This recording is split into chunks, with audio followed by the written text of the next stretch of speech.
যার কাছ থেকে যা নিয়েছেন এই 15.5 বছরে বিভিন্ন নামে নিয়েছেন। এই যে আমার 32 লাখ টাকা নিয়েছেন আমার বাবার কাছ থেকে। এই টাকা তো আর আপনার না, বিভিন্ন মিথ্যা মামলার ভয় দেখিয়ে টাকাগুলো নিয়েছেন। এই কথা বলছেন না কেন? এই টাকা কি ওদের ছিল? এই খুলনার আপনাদের এই আকরাম সাহেবের ছেলের ভেতরে জড়িত। ওনারা যা নিয়েছে টাকাগুলো ওনাদের না। যেহেতু টাকা ওনাদের না, টাকা আমারে ফেরত দেওয়া লাগবে। কি কথা বলছেন না কেন? এরকম যেখানে যার যা নিয়েছেন ওইটা ফেরত নিয়ে নেন। আমি মনে হয় কথা বেশি বলে ফেলেছি। হ্যাঁ, আমি একটা ফেরত পেয়েছি কয়েকদিন আগে। বগুড়ায় আমার মাহফিল ছিল। এই আগস্টের 5 তারিখের আগে মে মাসে একটা মাহফিল ছিল। ওই দিন আমার ওসি সাহেব উঠতে দেয়নি, খালি দাঁড়িয়েছে মাঠের ভেতর দিয়ে, কিন্তু ধরতে পারিনি। আমার পা মা কেটে গিয়েছিল।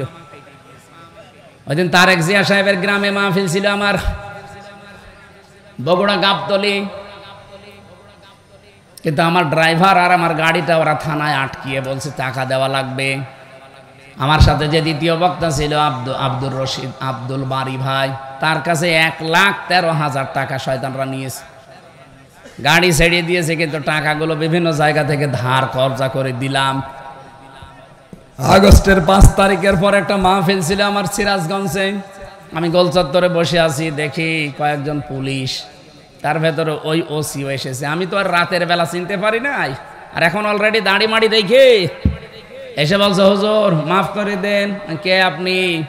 বলছে আমি সেই আবুল কালাম আজাদ ওসি। আরে আজাদ, এদিকে আসেন, আপনারই তো দরকার।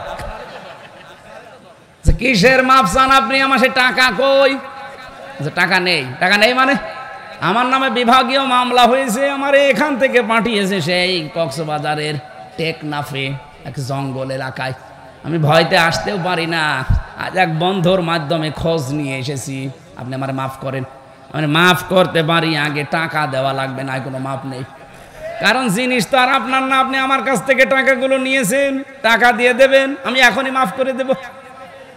যত কদিন সময় দেন? 7 দিন সময় দিলাম। টাকা দিয়েছে 1,13,000।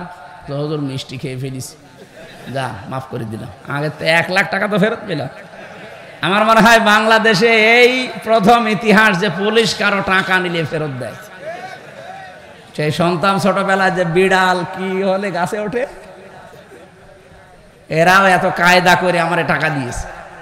যারা আমার রিমান্ডে এই 32 লাখ টাকা নিলেন, এই টাকাগুলো তো এখনো ফেরত পাইনি। আর এই টাকার মালিকও তো আপনারা না। যারা যারা অফিসাররা জড়িত ছিল, কাউন্টার টেররিজমের আসাদুজ্জামান গোপালগঞ্জের, খুলনার এইটা, চট্টগ্রামের আতিকুর রহমান ভূঁইয়া, এরপরে জাহিদে এসপি, ডিসি মান্নান, এই যে নখগুলো তুলেছিল দেলাওয়ার হোসেন ভাইয়ের, শিবিরের সভাপতির নজরুল ইসলাম মোল্লা, ডিবির ওসি ছিল ওই সময়। যারা যারা দায়িত্বে ছিল, এরপরে ডিসি মশিউর, এগুলোর কাছে টাকাগুলো আছে আমরা জানি। এর উপরে কাকে দিয়েছেন আমরা জানি না। এই টাকা আমার ফেরত দেওয়া লাগবে। আমারটা আমি নিজে বললাম, বাকি যারটা যে নিয়েছেন তার কাছ থেকে যেভাবেই হোক তার বাড়ি ঘর ভেঙে টাকা নিয়ে নিন। হ্যাঁ, বাড়ি যদি জমি জায়গা থাকে নিয়ে নিন।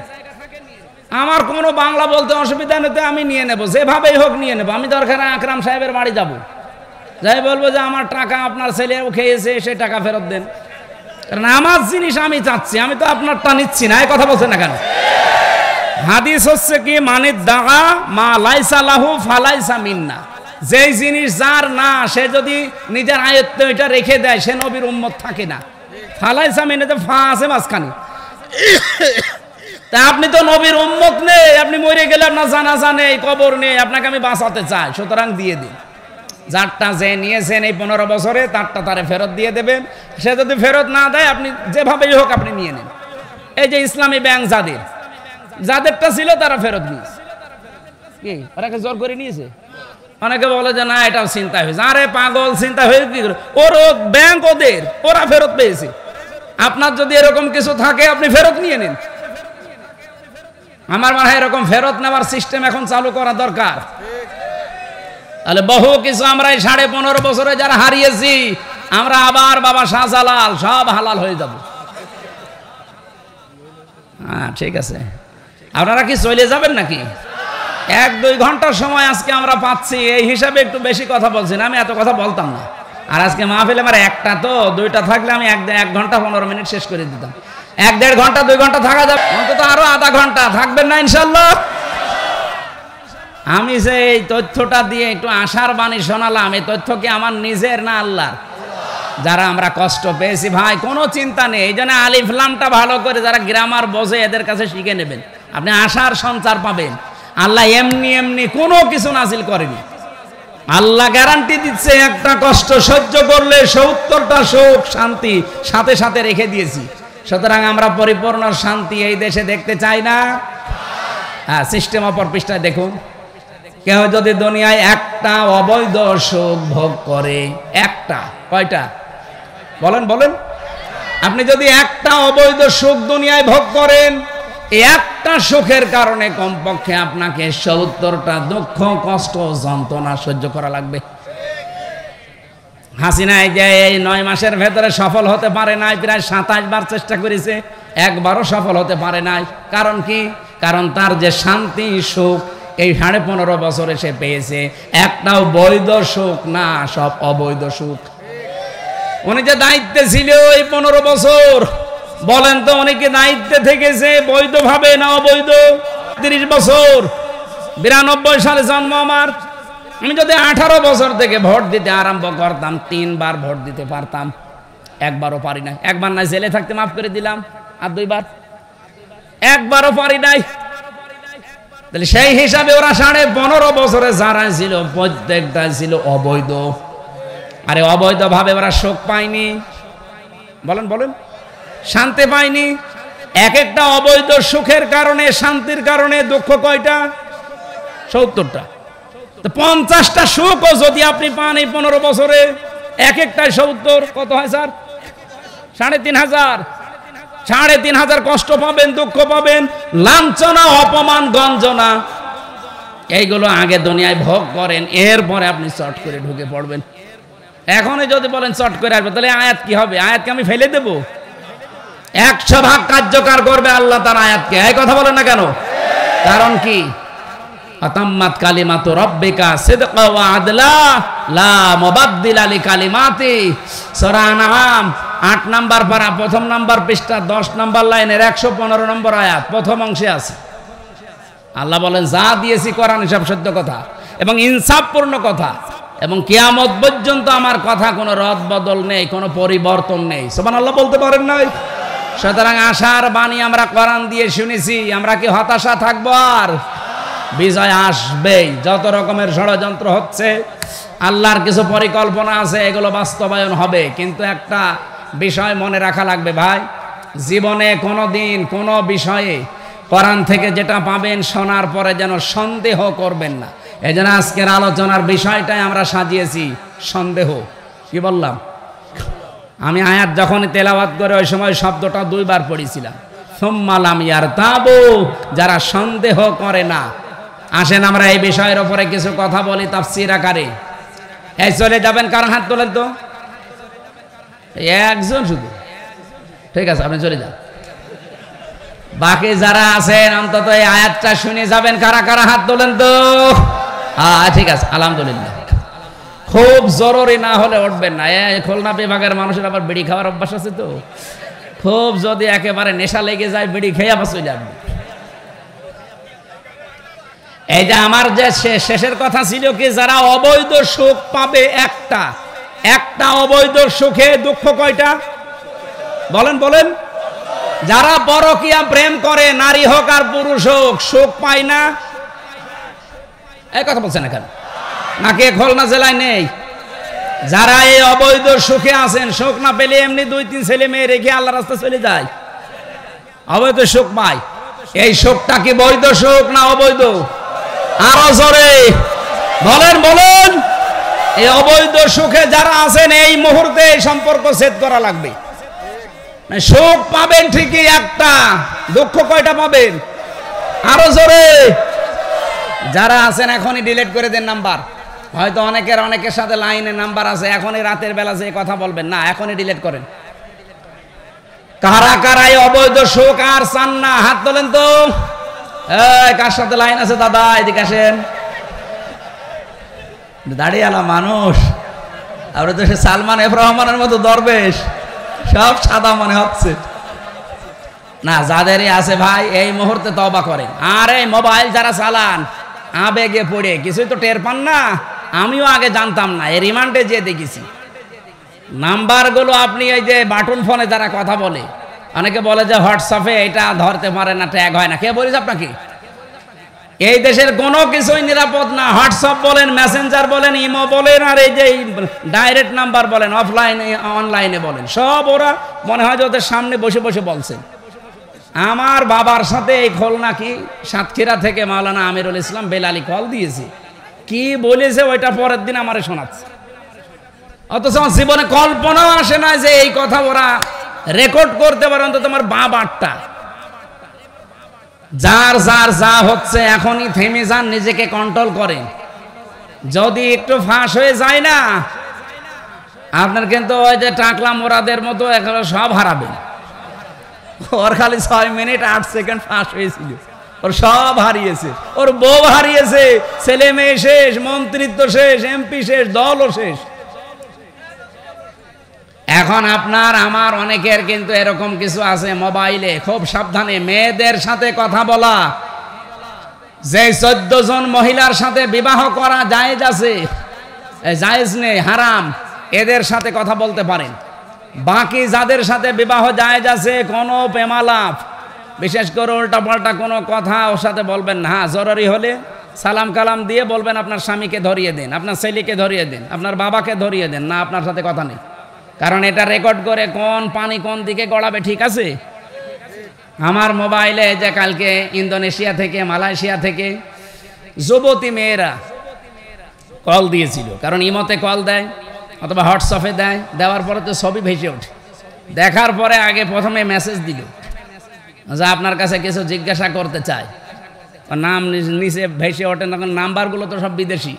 বললাম কে আপনি? কিছু চান? আপনার স্বামীকে দেন, আপনার মেয়ে ছেলেকে দেন, আপনার বাবাকে দেন, আপনার সাথে কথা নেই। কারণ আমি কি বলতেছে, কি বলবো প্রশ্নের উত্তরে আপনি এটা আবার রেকর্ড করে ছেড়ে দেবেন, শেষে হামসা বাবা শাহজালাল সব হালাল হয়ে যাবে। আমার কোনো দরকার নেই ভাই। আর গাড়ির ভেতরে থাকাকালীন যদি কেউ মাসলা মাসাইল জিজ্ঞাসা করে, বিশেষ করে মহিলারা, ওই যে পাশে হোসাইন হুজুর থাকে, ওর কাছে দিয়ে বলে তুমি বলো যে আমি হামজা বলছি, যা বলে বলো। ও কথাবার্তা শেষ করে সব জিজ্ঞাসা করে যে এই মাসলা চাই। হ্যাঁ, যদি আমার জানা থাকে বলে দেই, না হলে বললাম না জানা। মেয়ে লোকের সাথে এই জায়গায় খুব সেন্সিটিভ থাকা লাগবে এই জায়গায়। কারণ যজ্জিনা লিন-নাসি হুব্বুশ শাহাওয়াতি মিনান নিসা, আল্লাহ আকর্ষণ তৈরি করে দিয়েছে দুনিয়ায় 7টা জিনিসের উপরে, তার ভেতরে 1 নম্বরে মেয়ে লোক। আর নবীজি ইন্তেকালের আগে জানিয়েছেন আমি আমার উম্মতের জন্য ভয়াবহ বিপদের জিনিস রাখলাম এই মেয়ে লোককে।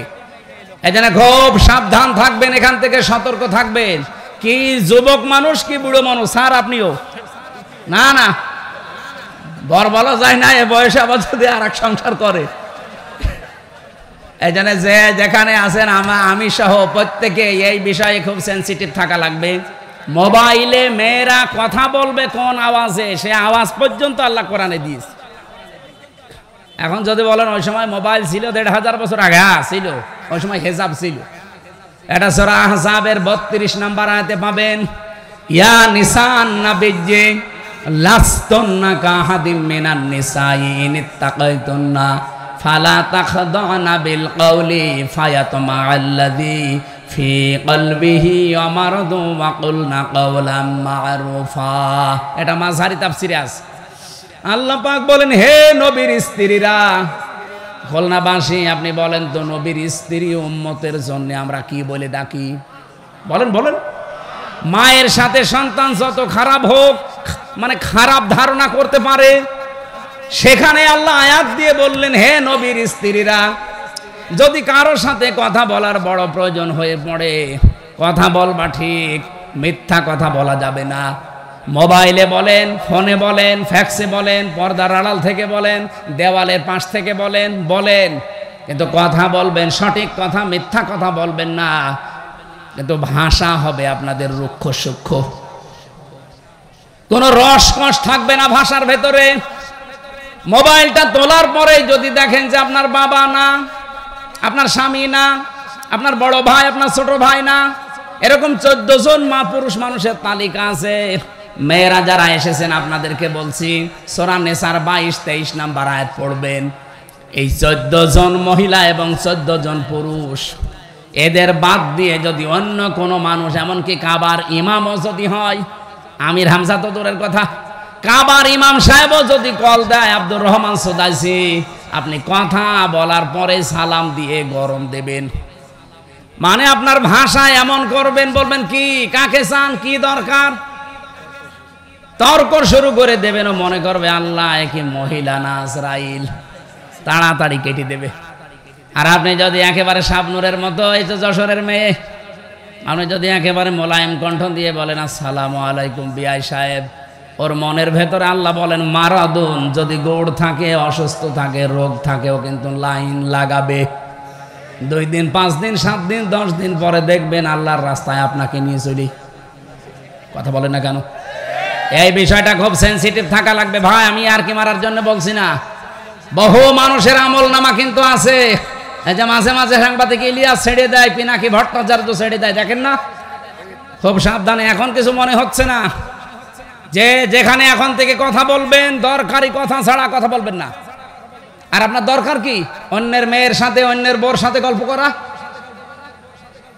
মাংস মাতানা যা, নবীজি বলেন নাজাত পেতে যাও, বিনা কারণে কথা বলবা না, চুপ থাকবা। আল্লাহ আমাদেরকে হাদিসটা মেনে নাজাত পাওয়ার একটা পথ যেন তৈরি করে দেয়, বলেন আমিন। তাহলে অবৈধ কাজে যারা সুখ পান, একটা অবৈধ সুখ যদি কেউ ভোগ করেন, কয়টা শাস্তি পাবেন?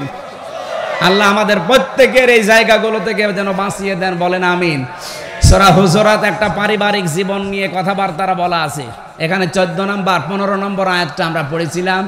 আমাদের আলোচনায় আল্লাহ সন্দেহ দূর করতে চান। রব্বুল আলামিন বলেন ইন্নামাল মুমিনুনা আল্লাযীনা আমানু বিল্লাহি ওয়া রাসূলিহি, অবশ্যই আমি আল্লাহর দৃষ্টিতে, এই এদিকে তাকান, আমি আল্লাহর দৃষ্টিতে মুমিন তারা কারা? ইন্নামাল মুমিনুনা আল্লাযীনা, এবার আমি আরবি গ্রামার দিয়ে আয়াতটা আপনাদেরকে বালাগাত মানতিক দিয়ে বোঝাতে চাই। ইন্নার পরে যদি মা আসে, বাংলা অর্থ দাঁড়ায় একমাত্র, কেবলমাত্র, শুধুমাত্র, এরাই। যদি মাটা আল্লাহ না দিতাম, আমি আয়াতের ব্যাখ্যা করতে ইন্না বাদে দিয়ে দিতাম। আল্লাহ ইন্না দেওয়ার পরে মা দিয়ে এটা একেবারে নির্দিষ্ট করে দিয়েছেন, একমাত্র, কেবলমাত্র, শুধুমাত্র, এরাই। আল্লাহ বলেন এরাই আমি আল্লাহর দৃষ্টিতে মুমিন। কারা? আল্লাযীনা আমানু বিল্লাহি ওয়া রাসূলিহি, যারা আমি আল্লাহর প্রতি ঈমান এনেছে, আমার রাসূলের প্রতি ঈমান এনেছে। এখন আমার প্রশ্ন, এখানে যারা আমরা আছি, অন্য ধর্মের লোক একটু কমই আছে নাকি আছে? অন্য ধর্মের লোক আছে, থাকতে পারে হালকা, কিন্তু আমরা যারা 100 জনের এখানে প্রায় 90 জন বসে আছি, তারা সবাই আল্লাহতে বিশ্বাসী। বলেন বলেন। তাহলে এই আয়াতটা আল্লাহ প্রথমেই দিলেন কেন? যে আমার দৃষ্টিতে তোমরা সবাই মুমিন না, মুমিন তারা যারা আমি আল্লাহকে বিশ্বাস করো। তাহলে আমরা শোনার পরে তো আমাদের এখানে নড়াচড়ার করার কথা না, যে আমাদের জন্য আল্লাহ বলেন নাই, বলেছে ওই হিন্দুদের জন্য, খ্রিস্টানদের জন্য, কিন্তু না। প্রিন্সিপাল সাহেব যদি কাউকে ডেকে বলে এই কেবল ভর্তি হয়ে গেলে আবার ভর্তি হও, ও যদি বিচক্ষণ হয় ছেলেটা চিন্তা করবে, কি গো কেবল ভর্তি হয়ে আসলাম, প্রিন্সিপাল আমারে আবার ভর্তি হতে বলে, অবশ্যই আমার মনে হয় বাবার নাম ভুল হয়েছে, অথবা আমার এলাকার নাম কোনো জায়গায় ভুল হয়েছে। সঙ্গে সঙ্গে দপ্তরের কাছে যে বলবে দেখি ভর্তির কাগজটা দেন, আমি আগে ঠিক করে দেখি। কিন্তু কোনো পাগল ছাগল যদি হয় ভর্তি, মাথা খারাপ, তার কাটা, ও বলবে কি স্যার আপনি কি বলেন, কেবল ভর্তি হয়ে আসলাম। কি কথা বলছে না কেন?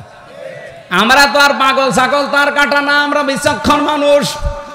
আমরা ইমানের কথা শুনলে একটু চিন্তা করা দরকার। আমাদেরকে আল্লাহ যেহেতু একমাত্র, কেবলমাত্র, শুধুমাত্র এরাই বলে ডাক দিলেন, তাহলে আমি আবার ইমান আমার আছে, তো আমার একটু নড়াচড়া করা, অফিস আদালতে যাওয়া, প্রিন্সিপালের কাছে যাওয়া, অথবা কেরানির কাছে যাওয়া একটু দরকার আছে না নেই?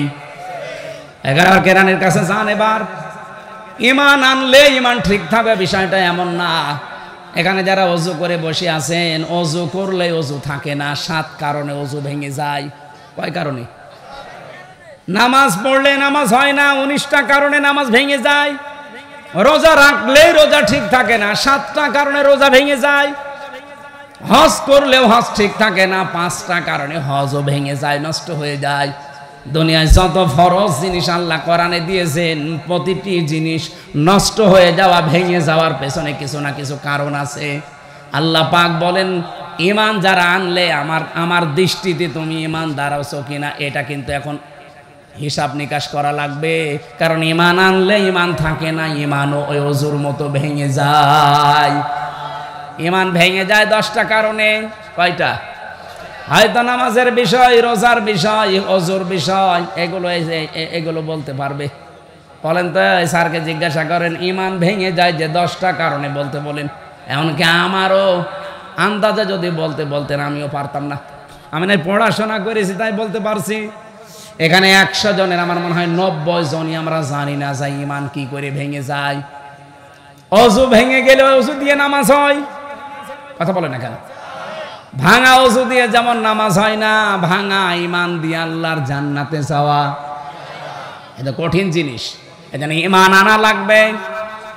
ঈমান যদি কেউ আনতে চায়, 1 নম্বরে আল্লাহ পাক বলেন, আমি আল্লাহর ওপরে যারা ঈমান এনেছে, আমি আল্লাহর কোন বিধানের ওপরে তাদের কোনো সন্দেহ থাকবে না। আমাদের সন্দেহ না, আমরা মিথ্যা প্রমাণ করার জন্য উঠে পড়ে লেগেছি আল্লাহর বিধানকে।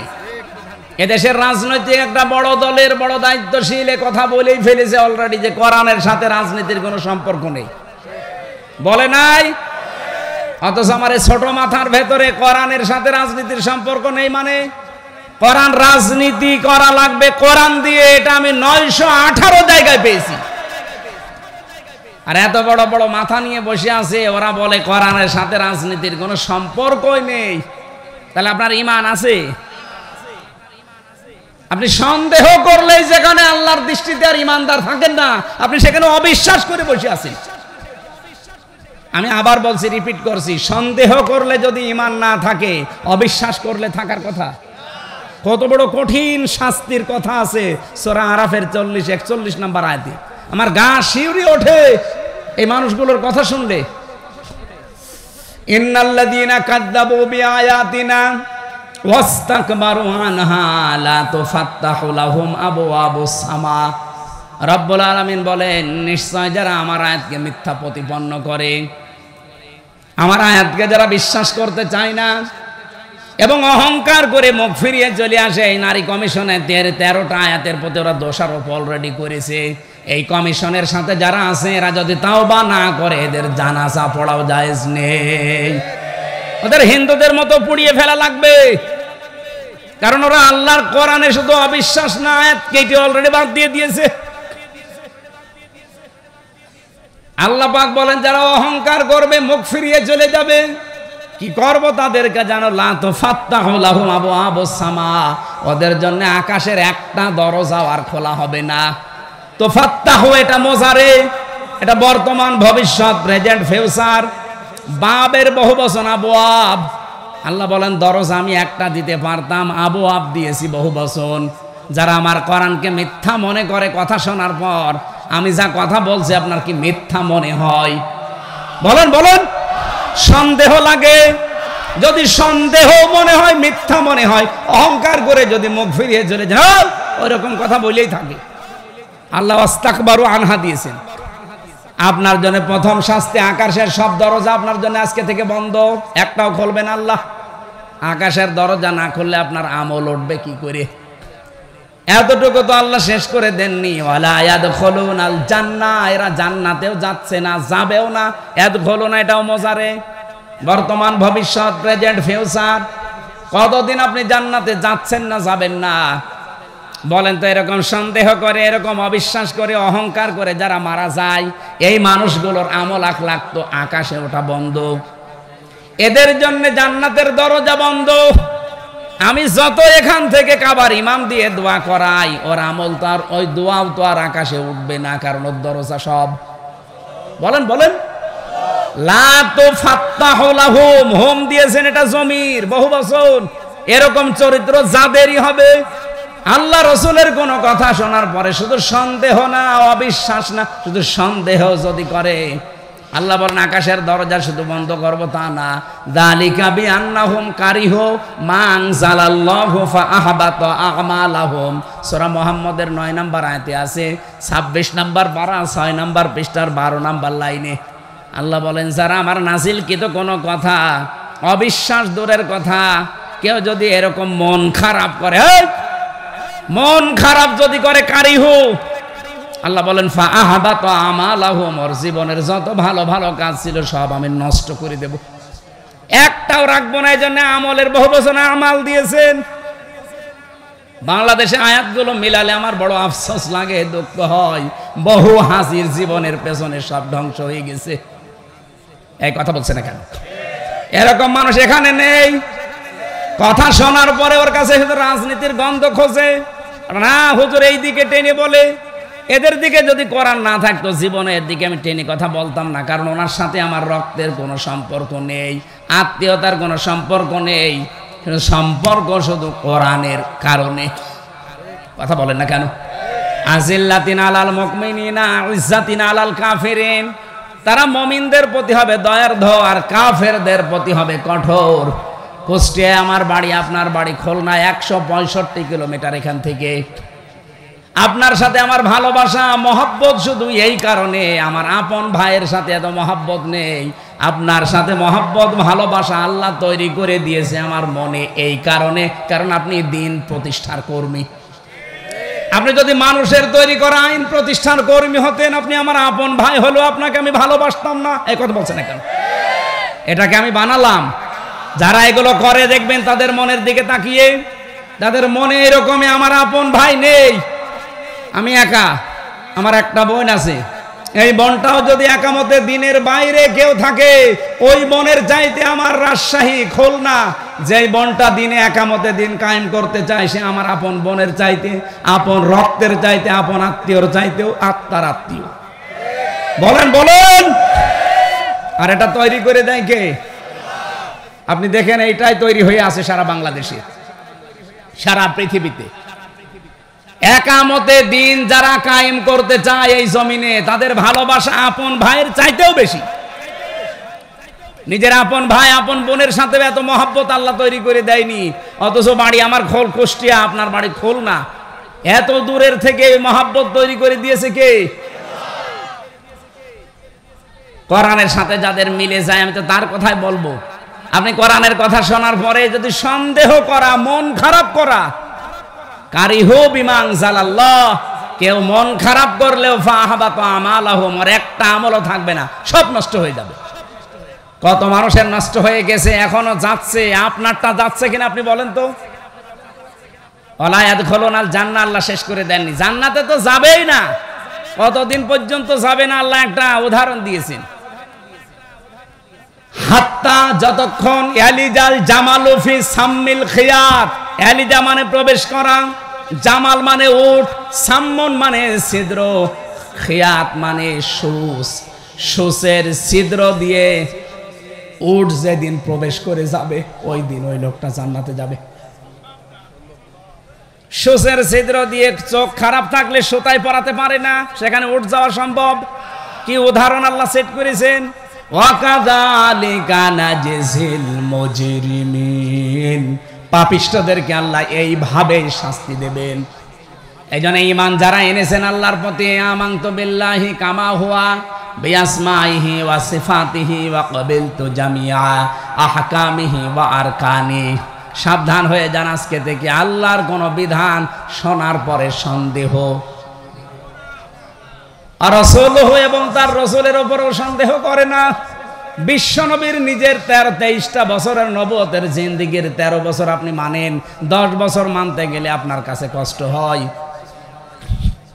আপনি এখনো আল্লাহ রসুলের দৃষ্টিতে একমাত্র, কেবলমাত্র, শুধুমাত্র এরাই যে আল্লাহর দৃষ্টিতে মুমিন, আপনি হতে পারেননি।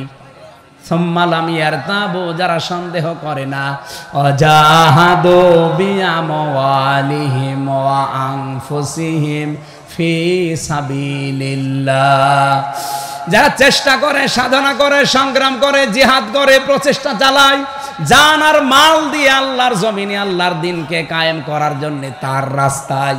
এবার আসেন, ফি সাবিলিল্লাহ আল্লাহ না দিলেও আমি অর্থ করতে পারতাম, কেন তিনি সাবিলিল্লাহ লাগিয়ে দিলেন? কারণ আল্লাহর রাস্তা ছাড়া এই জমিনে এমনও রাস্তা আছে যেখানে মানুষ অর্থ সম্পদ জীবন খরচ করছে, তাদেরও কষ্ট হয়। মানুষের তৈরি করা আইনের জন্য যারা দল করে, যারা চেষ্টা করে, যারা সম্পদ খরচ করে, যারা মিছিল মিটিং করে, যারা ভোট করে, তাদের কষ্ট নেই? কথা বলেন না কেন? এই জন্য আল্লাহ রাস্তাটা লাগিয়ে দিয়েছেন ফি সাবিলিল্লাহ। আল্লাহর রাস্তা হওয়া লাগবে। আপনি নিজে ভেবে বলেন তো, আপনি যা করছেন এটাকে আল্লাহর রাস্তায় না মানুষের তৈরি করা রাস্তায়? উলাইকা হুমুস সাদিকুন, আল্লাহ বলেন এরাই, এইভাবে মনে হচ্ছে দেখিয়েছে, উলাইকা এরাই, উলাইকা হুমুস সাদিকুন, এরাই আমি আল্লাহর দৃষ্টিতে সত্যবাদী। শুধু সত্য কথা বললেই মানুষ সত্যবাদী হয় না, সত্যকে সত্য জানার পরে নির্দ্বিধায় সংকোচহীন ভাবে বিনা প্রশ্নে দ্বিধাহীন চিত্তে যারা মেনে নিতে পারে এরাই হচ্ছে আল্লাহর দৃষ্টিতে সত্যবাদী। যেমন ছিলেন আবু বকর সিদ্দিক। এই কথা বলে না কেন? অনেকে সিদ্দিক সত্যবাদী না, সিদ্দিকে আকবর ছিলেন। এই জন্য এই জমিনে আল্লাহর রাস্তায় আমরা যারা কাজ করছি, নারী হোক আর পুরুষ হোক, আমরা একে অন্যের সম্পূরক পরিপূরক ভাই বোন। আমরা চাই এই জমিনে একে অন্যকে সাহায্য করে আল্লাহর জমিনে আল্লাহর দিন আমরা যেভাবেই হোক কায়েম করার চেষ্টা চালাবো। হলে ভালো, না হলে আমাদের লস নেই, কারণ আমরা দিনের মালিক না। দিনের মালিক কে?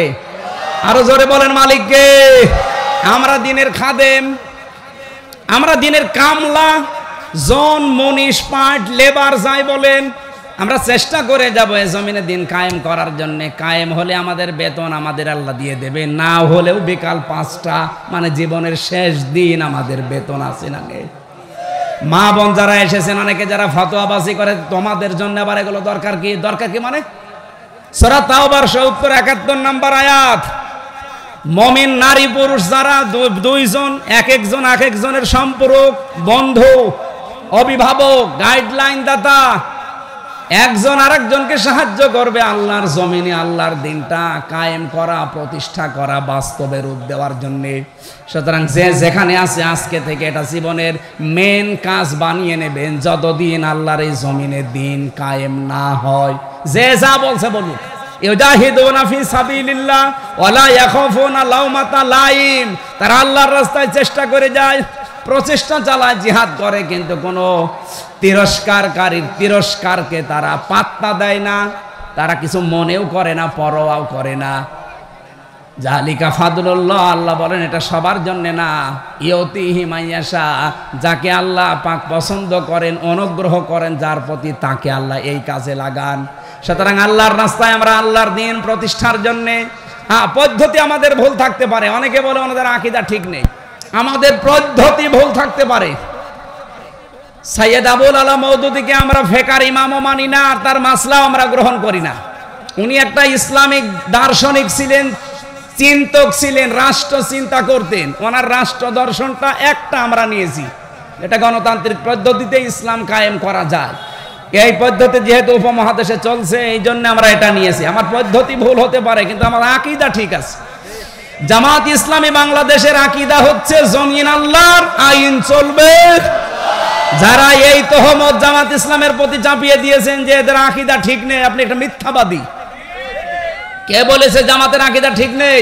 এদের আকীদা আল্লাহর জমিন, এখানে কায়েম হবে আল্লাহর বিধান, জমিন যার, হুকুম তার। এর বাইরে যদি আকীদা থাকে উনি আমাকে বলুক, আজকে ওনাকে আমি তালাক দেব। বলেন, ওনারা জিজ্ঞাসা করেন, তো জামাত ইসলামের একজন দায়িত্বশীল, জমিন যার, আইন তার, এর বাইরে আপনার আকীদা আছে? আপনি আন্দাজে মিথ্যা তহমত লাগিয়ে দেন। এই মিথ্যা কথাটা ছড়িয়ে এই মুসলিম দলটাকে দুর্বল করে রেখেছে। এখন মানুষ যেহেতু সচেতন, তো বুঝে ফেলেছে, কারণ এরা ফাঁসির রশি গলায় নিয়ে 2 ঘন্টা 2.5 ঘন্টা ঘুমায়। কথা বলছেন না কেন? সম্মানিত মা বোন যারা এসেছেন, রাত যেহেতু অনেক বেশি হয়ে গেছে, আমি এত রাত পর্যন্ত কথা বলি না। আগামী থেকে আবার আশপাশে আসলে কয়েকটা মাহফিল নেওয়া আছে আপনাদের। হ্যাঁ, এই যে 31 তারিখে, এই মাসের 31 তারিখে আছে পাশে কি গ্রাম যেন নাম শুনলাম, গৌরী কোন কালাম ভাই কয়, কালাম ভাই উনি একটা দাওয়াত নিয়েছে এই পাশে, ওখানে আমি কথা বলবো, ওখানেও 9টায় ওঠার চেষ্টা করব। মেয়েরা আপনার স্বামীকে আর ছেলেকে পাঠিয়ে এই বইটা নিয়ে যাবেন। আমি জেলখানায় লিখেছিলাম মেয়েদের জন্য শুধুমাত্র, পারিবারিক জীবনে যে অশান্তি চলছে এর কারণ কি এবং সমাধান কি কি করা লাগবে, 120 পৃষ্ঠা লিখেছি। আর এটা মেয়েদের আদর্শ হিসাবে 6 জন মেয়ের জীবনী আছে, পারলে এটা নিয়েছেন স্টেজ থেকে বা গাড়িতে আছে, যে ডানে গাড়ি আছে সাদা গাড়ি, এই স্যারের গাড়িতে আছে, এখান থেকে নিয়েছেন। আজকের মতো আমরা শেষ করছি যতটুকু। ও ইসলামী ছাত্র শিবিররা বই নিয়ে এসেছে, ইসলামের বিভিন্ন বই, এই যে স্টল দেওয়া আছে, এই জায়গা থেকে আপনারা বই মানুষকে ঠকায় না, যতটুকু পারেন বই কিনবেন, বই পড়বেন। আল্লাহুম্মা আমিন। লা ইলাহা ইল্লা আনতা সুবহানাকা ইন্নী কুনতু মিনাজ জালিমিন। এই মোনাজাতটা বসে করেন, বসেন। টাকা পয়সা যারা নিয়ে এসেছিলেন ড্রাম দেওয়া আছে মোড়ে মোড়ে, যেখানে যেখানে দেওয়া আছে, যাওয়ার সময় সাধ্যমতো দিয়ে যাবেন আল্লাহর দিকে তাকিয়ে। মোনাজাত হচ্ছে, একটু বসে করেন ভাই। এমনিতে অবস্থা বিশ্বের ভালো না, সবার জন্য আমরা একটু মোনাজাতে আল্লাহর কাছে বলি। মাথা নিচু করেন, চক্ষু বন্ধ করেন। রব্বানা যালামনা আনফুসানা ওয়া ইল্লাম তাগফির লানা ওয়া তারহামনা লানাকুনান্না মিনাল খাসিরিন। বাজারের দিকে তাকাও, হাজার হাজার বান্দা বান্দি আমরা একত্রিত হয়ে কোরআনের কথাগুলো বলার চেষ্টা করেছি। মেন কথা আমার মনে হয় আমি বলে ফেলেছি এবং আমরা বুঝেওছি। যতটুকুই বুঝলাম জীবনে তুমি সেট করে দাও। ইকো বন্ধ করে দিন, ইকো। আল্লাহ তাআলা মাথা নিচু করে চক্ষু বন্ধ করে জীবনের অপরাধগুলো আমরা যারা স্মরণ করেছি, তোমার হাবিব জানিয়েছে কোনো মানুষ যদি অপরাধের কথা স্মরণ করে চোখ থেকে 1 ফোঁটা চোখে পানি ফেলতে পারে, আল্লাহ মাফ করে দেয়। তোমার এই বান্দা বান্দিদের কাকুতি মিনতির দিকে তাকাও, এদের চোখের দিকে তাকিয়ে দেখো। অনেক দাড়ি পাকা মুরব্বী হাজী সাহেব, তারা গনার কথা স্মরণ করে কাঁদছে। অনেক যুবক এখানে আছে যারা নিজেদের অপরাধের কথা স্মরণ করে কাঁদছে। অনেক মা বোনেরা, যুবতী বোনেরা বসে বসে কাঁদছে।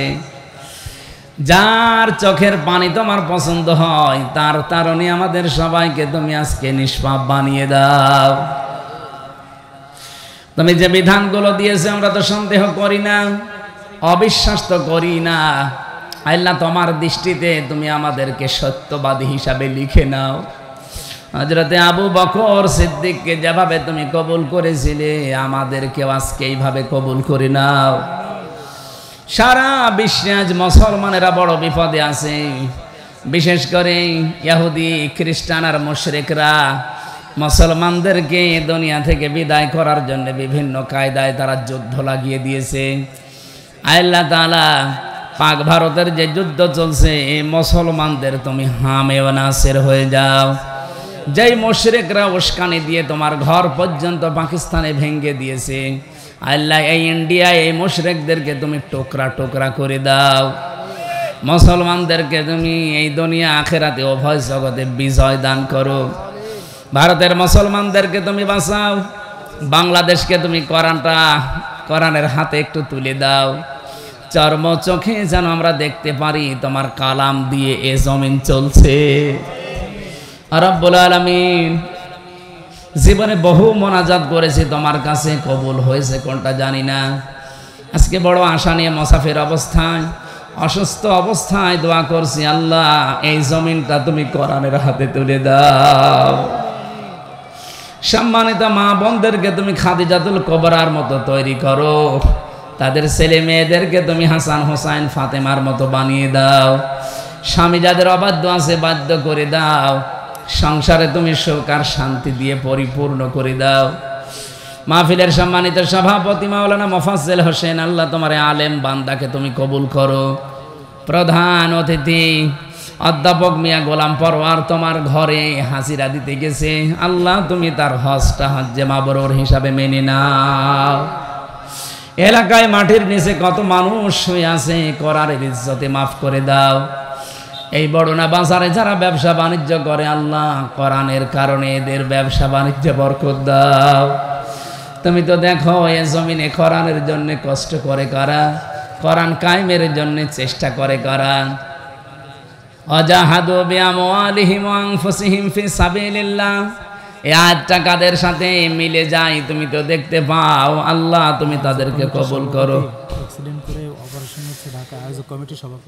এই মাহফিলের আয়োজক কমিটির সম্মানিত সভাপতি অ্যাক্সিডেন্ট অবস্থায় তিনি ঢাকাতে আছে, আল্লাহ তাকে শেফায়ে কামেলা আজেলা নসিব করো।